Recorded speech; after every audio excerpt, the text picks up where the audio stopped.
흑암에 행하던 백성이 큰 빛을 보고 사망의 그늘진 땅에 거두어진 자에게 빛이 비치도다.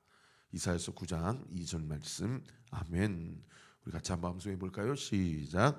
흑암에 행하던 백성이 큰 빛을 보고 사망의 그늘진 땅에 거두어진 자에게 빛이 비치도다.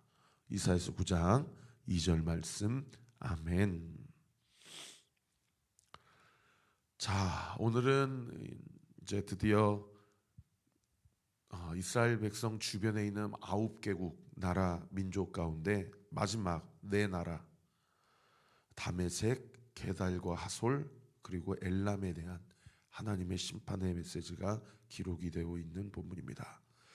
우리가 지난 시간까지 애굽, 블레셋 그리고 모압과 암몬과 에돔까지 5개국의 하나님의 심판의 메시지를 살펴보았고요. 자, 오늘은 다메섹과 게달과 하솔과 엘람이 한꺼번에 오늘 본문에 다 그 심판의 메시지가 기록이 되어 있습니다. 맥락은 이전 5개국에 대한 하나님의 심판의 메시지와 똑같습니다.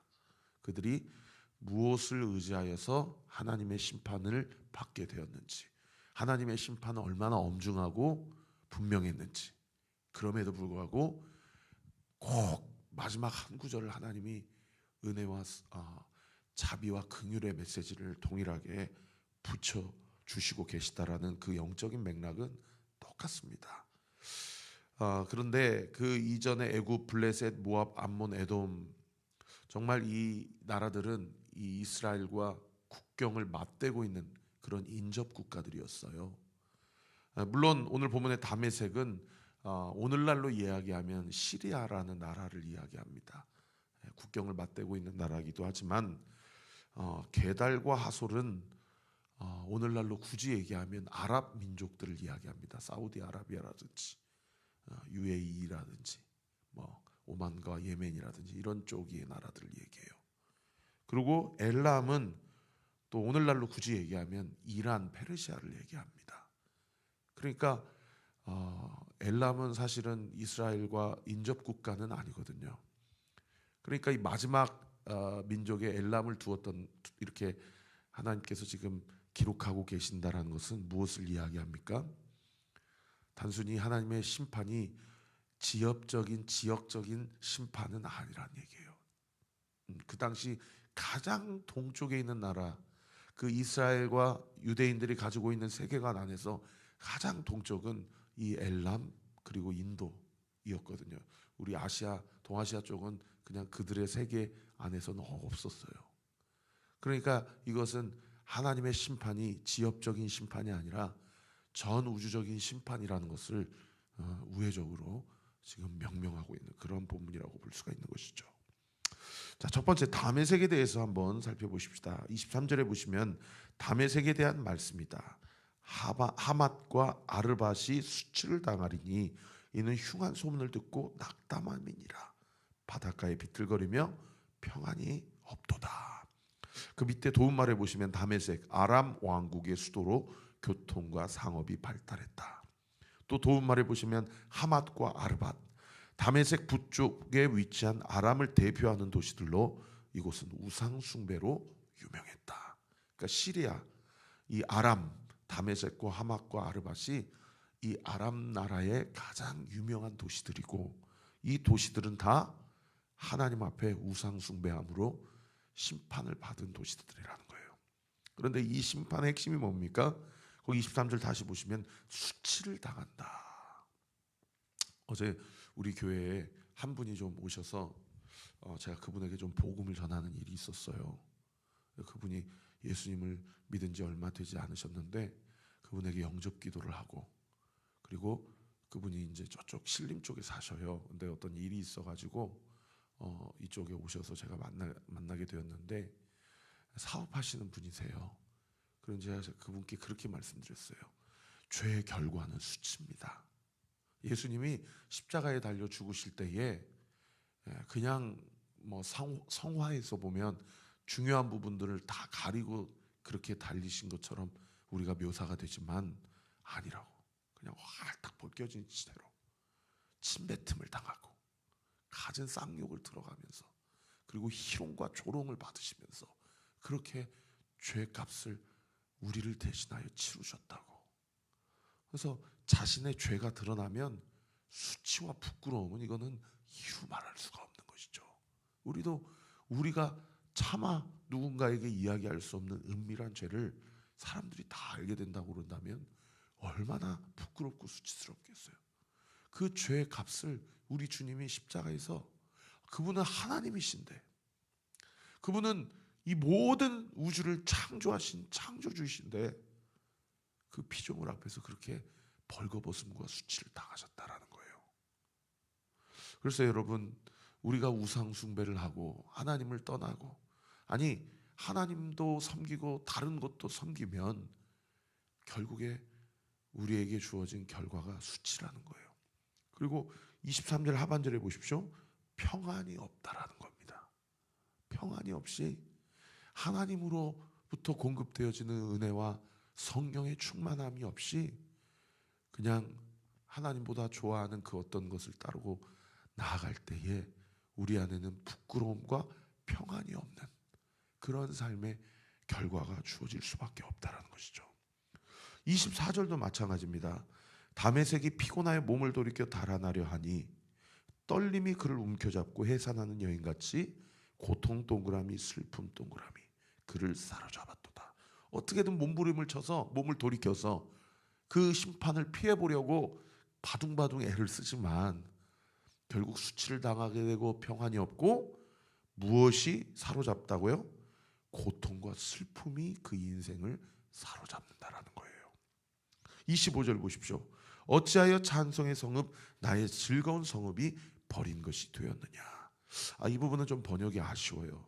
이렇게 보면은 마치 다메섹에 있는, 그리고 하맛과 아르밧이 하나님을 찬양하고 하나님 앞에 기쁜 성읍이었는데 하나님 앞에 버림받아 되었다, 이렇게 오역할 수가 있는데, 여기서 찬송이란 단어, 즐거움이란 단어는 무엇을 상징하는 단어냐면 쾌락과 교만을 상징하는 단어입니다. 하나님을 떠나서 자기들이 자신의 열심으로 문명을 이루고 성읍을 건축하고 우상 숭배하고, 그 우상이 마치 자신들의 먹고 사는 문제를 해결해주고 자신들의 인생의 행복을 보장해준다고 생각하고 그것에 대해서 찬송하고 그것에 대해서 즐거움을 느꼈던 도시가 결국 하나님의 심판을 받게 된다라는 얘기죠.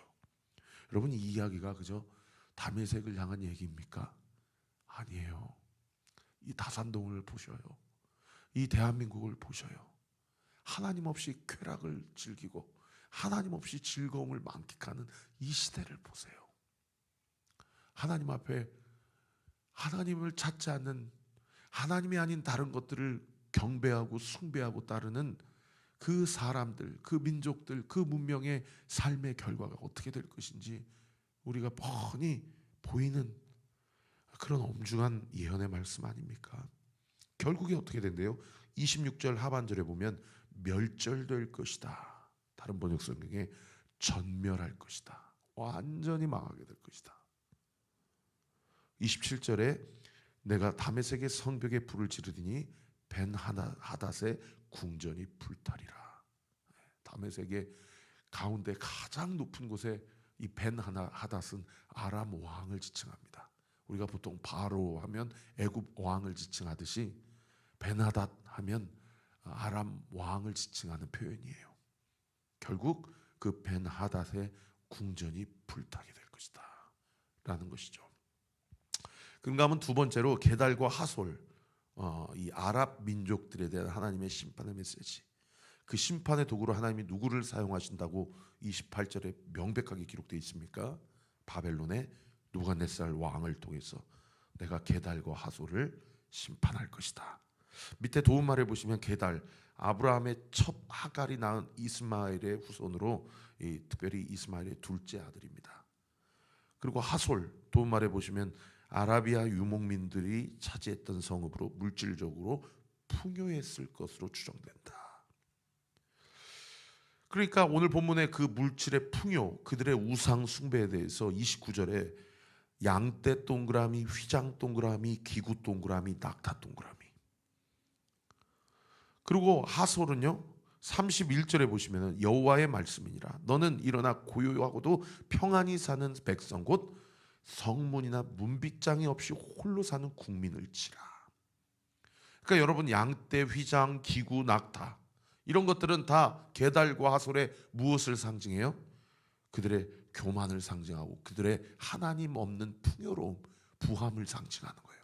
여러분, 주님 없이 부한 자들 부러워하지 마세요.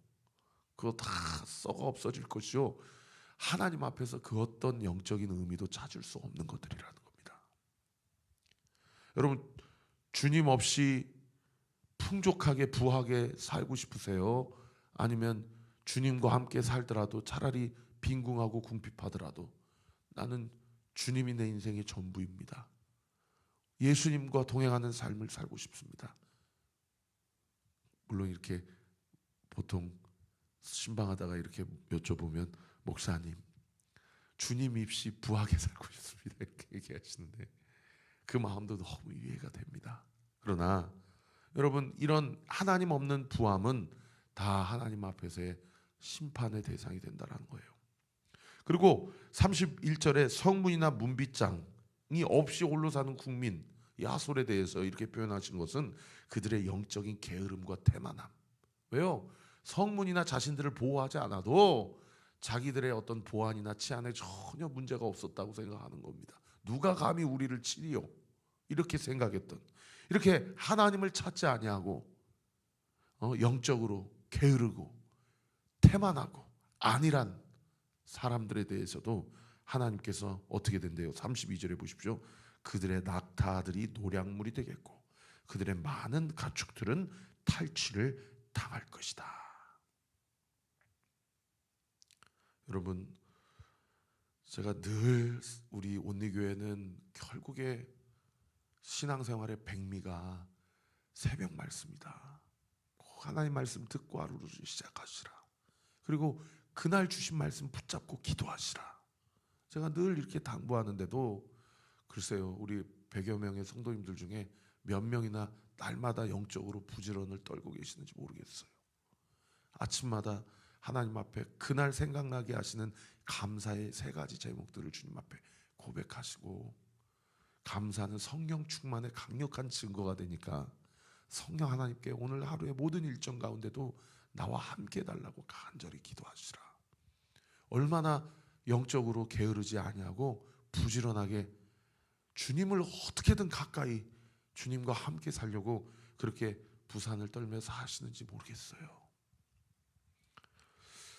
여러분, 그 고다음 구절 보십시오. 32절 고다음 구절에 보시면 그 살적을 깎은 자들, 그래서 이게 무슨 말인가 하고 다른 번역서를 다 찾아보니까 이 살적이 여기 옆에 관자놀이, 옆에 구렛나루 있는 이 옆머리를 깎은 자들을 얘기해요.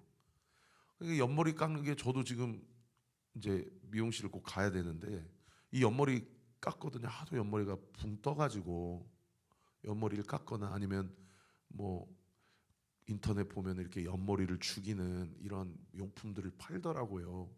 그래서 성경에 옆머리를 깎은 자들을 고다음 구절에 보십시오. 사면에 흙고 재난을 여러 곳에 오게 하리라. 이게 무슨 얘기예요? 옆머리 깎는다고 그게 죄입니까? 지난번에 한번 자해하는 것은 그냥 자기 몸을 단순히 그냥 우울증이나 그런 어떤 극심한 공황장애로 인해서 그런 일들을 하는 게 아니라 자해는 우상 숭배의 표현이다라고 제가 말씀드렸잖아요. 똑같아요. 옆머리를 깎는다는 얘기는 우상 숭배한다는 얘기입니다. 이런 자들은 하나님의 심판을 받게 될 것이라는 거예요. 그리고 33절에 보시면 하솔은 큰 뱀의 거처가 돼요. 영원히 황폐하리니 거기 사는 사람이나 그 가운데 머물러 사는 사람이 아무도 없게 되리라. 그래서 보통 왜 성경은 큰 뱀, 옛뱀, 용 하면 이게 사탄 마귀를 상징하잖아요. 근데 여기 번역이 아쉬워요. 여기 큰 뱀은 사실은 스네이크 뱀을 얘기하는 것이 아니고 들깨나 또는 영어 성경 NIV에는 자칼이라고 번역하고 있어요. 그리고 다른 번역 성경에는 여우라고, 폭스라고 번역도 합니다. 그러니까 여기는 이 하솔이 이 사탄 마귀의 거처가 된다는 얘기가 아니고, 보통 왜냐하면 성경에서 뱀은 사탄을 상징하니까 그런 뜻이 아니라 이 하솔이 우상 숭배로 말미암아 들깨들과 자칼들이 살아가는, 즉 다르게 표현하면 사람이 살 수 없는 완전한 폐허와 황폐함이 되게 될 것이다. 이런 뜻이라고 이해하시면 좋아요. 자, 마지막 엘람에 대한 말씀. 이 엘람은 나중에 이제 에스더서에 나오는 이 페르시아의 수도가 되는 수산궁이 있는 그 도시가 엘람이에요. 그래서 밑에 도움말에 보시면 높은 지대를 뜻을 가진 국가로 바벨론 동쪽의 산악지대에 위치한 나라다. 근데 이 엘람이라는 나라는 고대 문헌에 따르면 우리 민족처럼 이렇게, 우리 민족도 동이족이라고 그래가지고 이렇게 활을 잘 쏘는 민족이었다, 그렇게 문헌에 기록되어 있지 않습니까? 이 엘람이라는 국가도 그 땅에 살았던 사람들이 활을 잘 쏜다고 그렇게 생각을 했어요. 그런데 오늘 본문에 보시면 35절에 만군의 여호와가 이같이 말하노라. 보라, 내가 엘람의 힘에 으뜸가는 활을 꺾을 것이다. 그러니까 엘람 사람들은 하나님 앞에서 어떤 교만을 갖고 있었던 거예요. 우리가 활을 잘 쏘고 우리가 전투에 능하니까 어떤 민족이 쳐들어와도 우리 민족을 몰살시킬 수 없다라고 생각했던 거예요. 그러니까 본문에 으뜸과는 활을 꺾을 것이다 라는 것은 그들의 교만을 꺾을 것이라는 얘기입니다. 여러분, 아까 다메섹도 찬송의 성읍, 즐거운 성읍도 마찬가지고, 게달과 하설도 성문이나 문빗장이 없이 그냥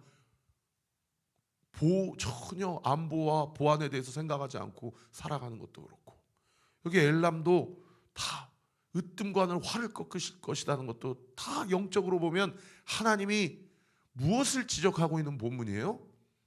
우리의 교만을 지적하고 있는 본문이에요. 어제도 제가 에돔에 대해서 이야기하면서 결국 하나님의 심판을 받는 결정적 이유가 마치 자기가 독수리라고 생각해서 그 험준한 그 꼭대기에다가 둥지를 트니까 누구도 내 알을 훔쳐가지 못할 것이다. 하나님께서 거기까지 올라가셔서 거기서 심판을 받게 될 것이다. 그 에돔의 교만을 지적하셨던 것과 같은 맥락이라는 거예요. 여러분, 그 옆에 지물하기 묵상하기 한번 써보세요. 나는 내가 생각하는 내 으뜸되는 인생의 활은 무엇인가?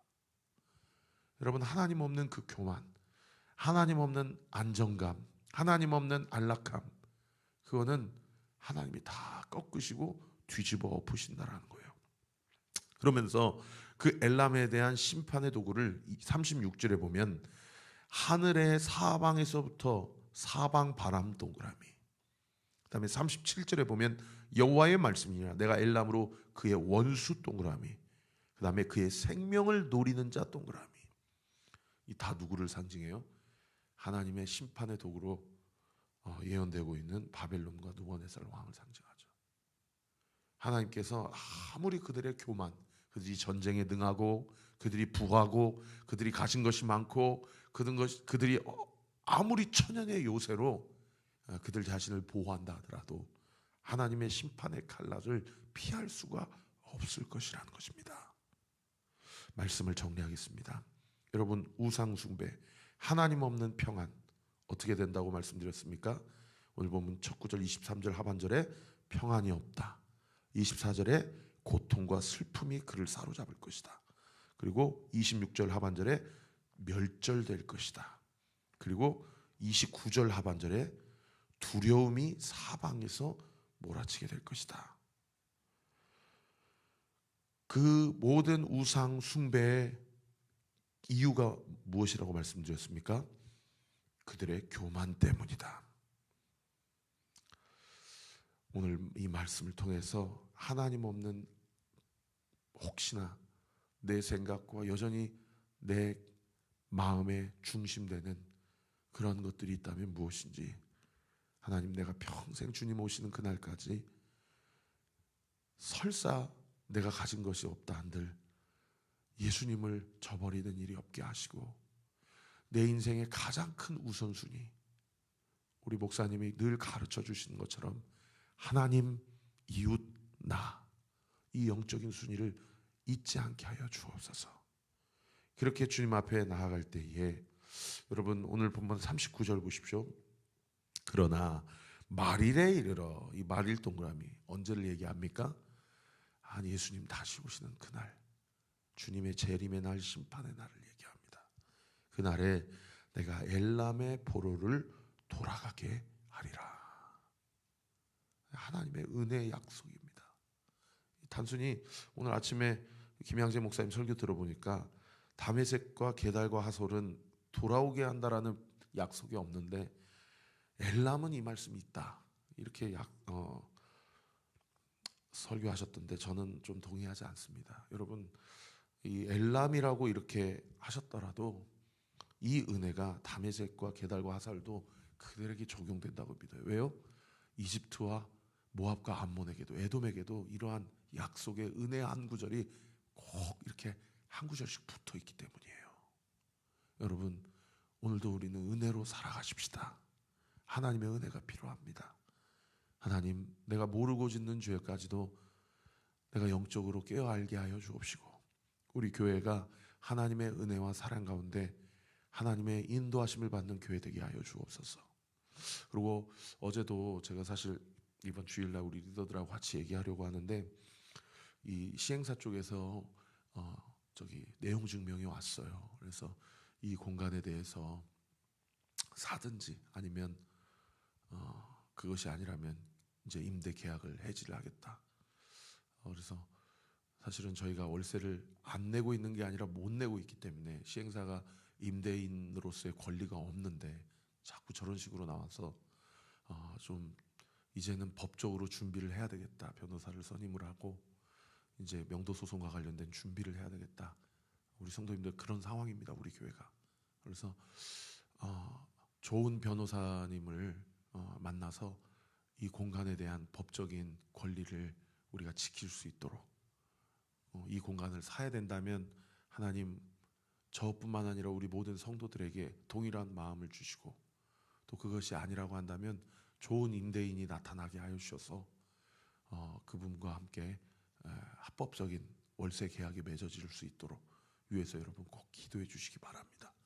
기도하겠습니다. 아버지 하나님, 감사합니다. 하나님의 은혜 가운데 오늘도 한 구절 한 구절 모든 말씀을 묵상하였습니다.